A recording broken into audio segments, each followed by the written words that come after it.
Hello বন্ধুরা, welcome back to my channel. And আজকে কিন্তু তোমাদের জন্য খুবই একটা সহজ রেসিপি নিয়ে এসেছি, যেটা কিছু মিনিটের মধ্যেই তোমরা বাড়িতে করে সকলকে দিলে সকলেরই এটা প্রিয় খাবারের মধ্যে হয়ে যাবে।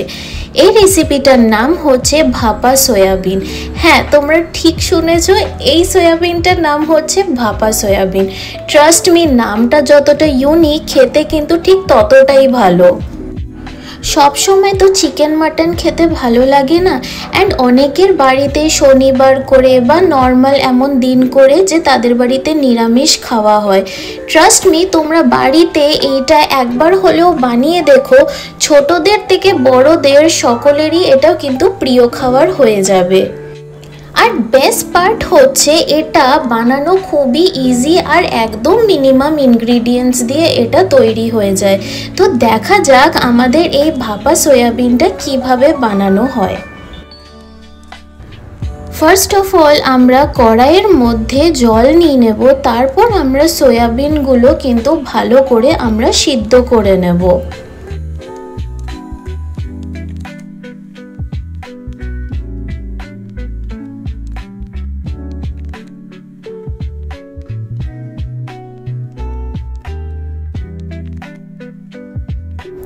আমাদের সয়াবিন কিন্তু সিদ্ধ হয়ে গেছে, তারপর আমরা জলটাকে কিন্তু ফেলে নেব অ্যান্ড সয়াবিনগুলো আমরা আলাদা করে এমনিভাবে রেখে দেব।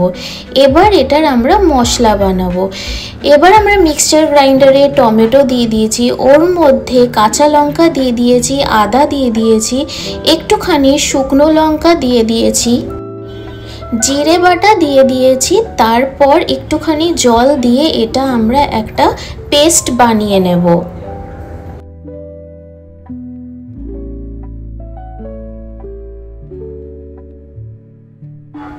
তারপর আমরা একটা ছড়ানো বাটি নেব, ওর মধ্যে তারপর সয়াবিনগুলো কিন্তু আমাদেরকে ভালো করে চিপে নিতে হবে। তারপর ওই বাটির মধ্যে আমরা সয়াবিনগুলো রাখবো।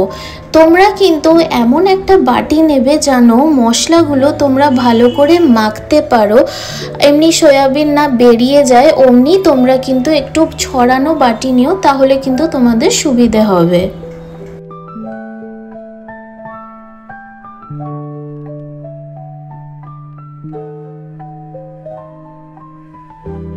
আগের থেকেই আমরা পেঁয়াজগুলোকে কেটে রেখেছিলাম, আমরা ওই সয়াবিনের ওপরে কিন্তু আমরা পেঁয়াজগুলো দিয়ে দেব।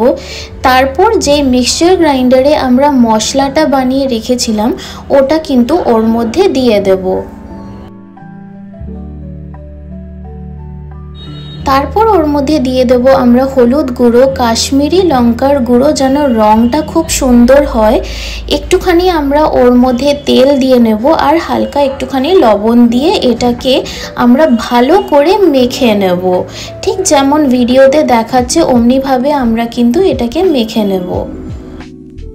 আর এমন সুন্দর সুন্দর রেসিপির জন্য তোমাদেরকে কিন্তু সাবস্ক্রাইব করতে হবে, আর যে বেল আইকনটা আছে ওটাকে কিন্তু প্রেস করে রাখতে হবে। তাহলেই কিন্তু এমন ইজি আর এমন টেস্টি টেস্টি রেসিপি তোমাদের নোটিফিকেশনে চলে যাবে, আর তোমরা দেখে বাড়িতে তোমাদের প্রিয়জনের জন্য এগুলো ইজিলি বানাতে পারবে। এই রেসিপিটা এতই টেস্টি হয় যেটা তোমরা ভাত দিয়েও খেতে পারো বা লুচি, পরোটা, রুটি দিয়েও তোমরা খেতে পারো। আমাদের সয়াবিন ভালো করে মাখা হয়ে গেছে, তারপর কিন্তু আমরা কড়াইয়ের মধ্যে এটা দিয়ে দেবো।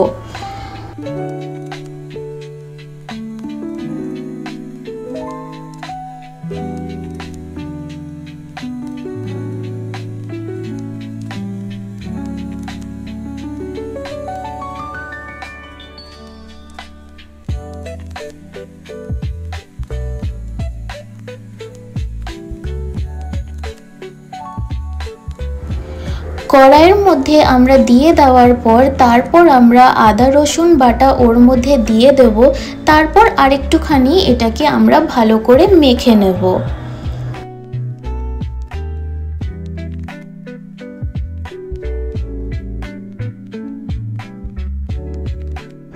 আমাদের মাখা হয়ে গেলে তারপর আমরা একটুখানি গরম জল ওর মধ্যে দিয়ে দেব। তারপর যে আমাদের ননস্টিকের লিডটা আছে ওর মধ্যে আমরা এটা ঢাকনাটা দিয়ে দেবো।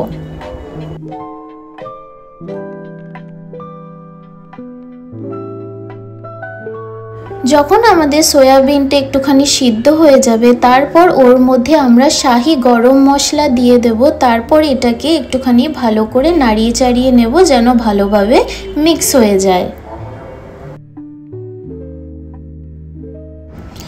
তারপর কিছুক্ষণ পরই একটুখানি আমাদের গ্যাসে রেখেই আমাদের ভাপা সয়াবিন রেডি। দেখতেই পাচ্ছ যে কতটা ইজি রেসিপি, প্লাস রং দেখে নিশ্চয়ই তোমরা বুঝতেই পারছো যে খেতে কতটা টেস্টি হবে। And if you like this recipe then please to like and subscribe my channel and press the bell icon for more such amazing recipes. তোমরা কিন্তু প্লিজ বাড়িতে এটা একবার হলেও ট্রাই করে দেখো অ্যান্ড আমাকে কমেন্ট সেকশনে প্লিজ তোমরা জানাতে ভুলবে না যে তোমাদের এই রেসিপিটা কেমন লাগলো।